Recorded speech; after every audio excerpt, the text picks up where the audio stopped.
আইন শৃঙ্খলা পরিস্থিতির অবনতি হয়নি, কিন্তু শৃঙ্খলা বাহিনী হিসাবে এবং আমাদের সবসময় সতর্ক থাকতে হয়। কার্যক্রম নিষিদ্ধ ওই যে মাফিয়া বাহিনী আওয়ামী লীগের কিছু অপতৎপরতা লক্ষ্য করা যাচ্ছে। বিভিন্ন ডিস্ট্রিক্টে আমরা দেখেছি তারা মিছিল মিটিং করার মতো কিছু কার্যক্রম হাতে নিয়েছে, দুই একটা দেখা গিয়েছে। তাতে করে আমাদের মনে হয়েছে তারা হয়তো একটা অস্থিরতা সৃষ্টির পায় তারা করলেও করতে পারে। এই বিবেচনায় আমরা আমাদের সমস্ত বাহিনীগুলোকে সতর্ক থাকার জন্য নির্দেশনা দিয়েছি, যা সবসময় থাকে। তার বাইরে আমরা আজকে থেকে 30 তারিখ পর্যন্ত আমাদের সেনা সদস্যদেরকে আবার ইনএইড টু সিভিল পাওয়ার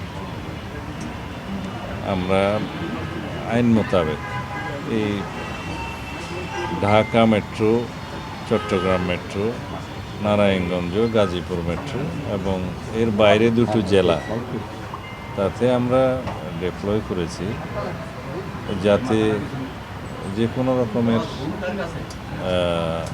অপতৎপরতা অ্যাড্রেস করা যায়। ইনএইড টু সিভিল পাওয়ার, এইটুকুই। মাননীয় মন্ত্রী, যেখানে পুলিশকে সরকার আরো পুলিশের প্রতি যে অনাস্থা তৈরি হয়েছে, সাধারণ মানুষের আস্থায় নিতে যাচ্ছে, সেখানে সেনাবাহিনী তুলে দেওয়ার প্রক্রিয়া শুরু হয়, আবার 6 জেলায় সেনা মোতায়েনের সিদ্ধান্ত। এখানে আস্থা অনাস্থার প্রশ্ন আসে কেন? আমাদের পুলিশ বাহিনী যে সমস্ত কৃতিত্বপূর্ণ কার্যকলাপ করেছে, অ্যাচিভমেন্ট আছে, সবগুলোর জন্য আমরা পুরস্কৃত করেছি। দুই একটা জায়গায় যেখানে একটু শৃঙ্খলাপন্থী কর্মকাণ্ড করেছে তাদেরকে আমরা পানিশ করেছি। এখানে আস্থাহীনতার তো কোনো বিষয় নেই। আমরা সবসময় প্রয়োজনীয় ক্ষেত্রে ইনএইড টু সিভিল পাওয়ার, মাঝে মধ্যে বিজিবিকে আনি, মাঝে মধ্যে সেনা সদস্যদেরকে আমরা নিয়োগ করি। এটা ইটস রুটিন ওয়ার্ক। মাননীয় মন্ত্রী, 5 জুন থেকে তো সেনাবাহিনী ধাপে ধাপে তুলে দেওয়ার কথা। সেই ক্ষেত্রে যখন এইরকম একটা সময় আবার নতুন করে 6 জেলায় সেনাবাহিনী মোতায়েন, পুলিশ কি পারত না? এইটা গত 15 তারিখে সারা বাংলাদেশ থেকে সেনা সদস্যদেরকে প্রত্যাহার করা হয়েছে, যারা দীর্ঘ প্রায় 1.5 বছর যাবৎ মাঠে ছিল, ইন্টারিম গভর্নমেন্টের সময় ছিল। কিন্তু আমরা নির্বাচিত সরকার আসার পরে আমরা যত শীঘ্র সম্ভব তাদেরকে মাঠ থেকে প্রত্যাহার করেছি, প্রত্যাহার করা হয়েছে। কিন্তু এখন যেটা আমরা কয়েকটা জায়গায় ডিপ্লয় করতে যাচ্ছি সেটার সাথে ওই পরিস্থিতির কোনো মিল নাই। এটা ইনএইড টু সিভিল পাওয়ার। সেটা কি পুলিশকে সহযোগিতা করবে? হ্যাঁ, in aid to civil power with magistrate.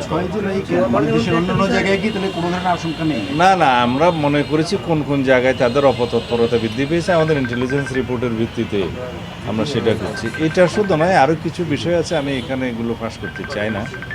দেশে অস্থিরতা সৃষ্টির জন্য কিছু কিছু মহল, কোনো কোনো মহল অপতৎপরতায় লিপ্ত আছে।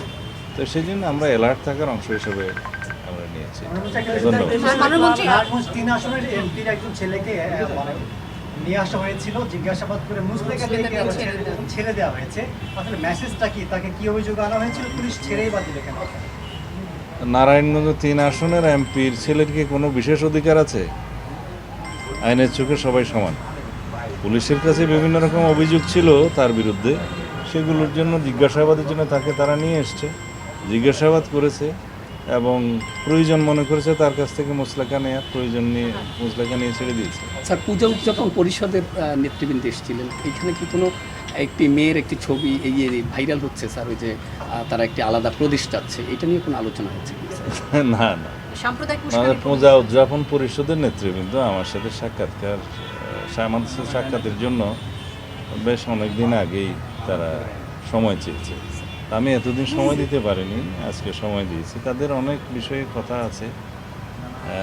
আমাদের দেশের যারা হিন্দু ভাই বোন তাদের পক্ষে তাদের অনেক দাবি দেওয়া আছে বিভিন্ন বিষয়ে, সেগুলো নিয়ে তারা কথা বলেছে।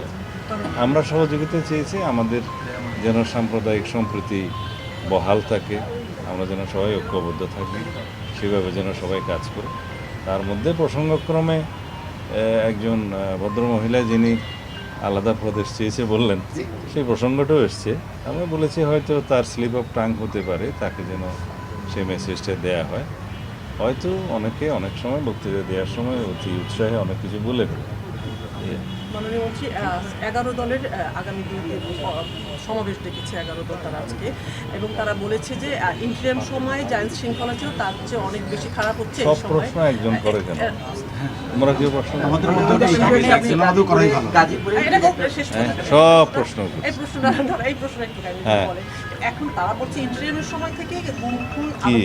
আরো বেশি হয়েছে 11 দল। এবং জামাতের যে সেক্রেটারি তিনি বলেছেন যে আসলে ইন্টারিম গভর্নমেন্ট থেকে এই সময়টাতে আরো আইন শৃঙ্খলা অবনতি সত্যিকার হয়েছে। ডাটা, তথ্য, রিপোর্ট সব কিছু বিশ্লেষণ করে দেখুন, বিগত যে কোনো সময়ের তুলনায় অন্যান্য বৎসর এবং মাসওয়ারি অপরাধ চিত্র আমাদের এই সময়ে অনেক কম।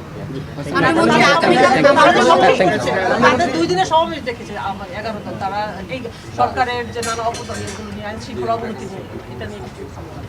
বিরোধী দল 11 দলের ব্যানারে সমাবেশ করছে, গণতন্ত্র বিকশিত হচ্ছে, তারা তাদের কথা বলবে, দেয়ার অ্যাট লিবার্টি।